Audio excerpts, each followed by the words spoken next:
बसीरहाट के पीफा इलाके में किसानों ने अवैध मछली पालन के खिलाफ मोर्चा खोलते हुए मालंच रोड को जाम कर जोरदार विरोध प्रदर्शन किया। प्रदर्शन कर रहे किसानों का आरोप है कि इलाके में अवैध रूप से मछली पालने वाले लोग नहरों में अवैध बांध बनाकर पानी रोक रहे हैं, जिससे उनकी कृषि भूमि पर जल जमाव हो रहा है। किसानों के अनुसार नहरों का पानी अवैध रूप से रोकने की वजह से खेतों का अतिरिक्त पानी नहरों में नहीं जा पा रहा है, जिससे फसलें बर्बाद हो रही है एवं भूरकुंडा समेत कई गांव के किसान इससे बुरी तरह से प्रभावित है। किसानों की मांग है कि नहर में बनाए गए अवैध बांधों को तुरंत हटाया जाए और मछली पालकों की इस गैरकानूनी गतिविधि पर तत्काल रोक लगाई जाए। उनका कहना है कि यदि समय रहते कार्रवाई नहीं की गई तो उनकी आजीविका पूरी तरह से नष्ट हो जाएगी। इन्हीं मांगों को लेकर किसानों ने सड़क जाम कर विरोध प्रदर्शन किया।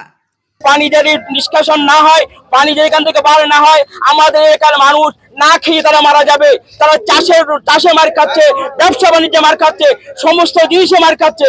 তাই আমাদের সকলের একটাই বক্তব্য, এটা হচ্ছে পানি নিষ্কাশনের ব্যবস্থা অবশ্যই করা হোক। এবং শুধু তাই না, আজকে আন্দোলন করেছি, এবার পানি নিষ্কাশন আন্দোলন করছেন, এই রাস্তা অবরোধ করছেন, আপনাদের দাবিটা কি? আমাদের মূলত দাবি হচ্ছে 1978 সালে ভূরকুণ্ড সুইচ গেট তৈরি হয়েছিল শুধুমাত্র কেবলমাত্র চাষি জমির জলটান বাইরে নিষ্কাশন হওয়ার জন্য। আজকে দিনের পর দিন আমরা দেখতে পাচ্ছি কিছু অসাধু জলকর চাষি তারা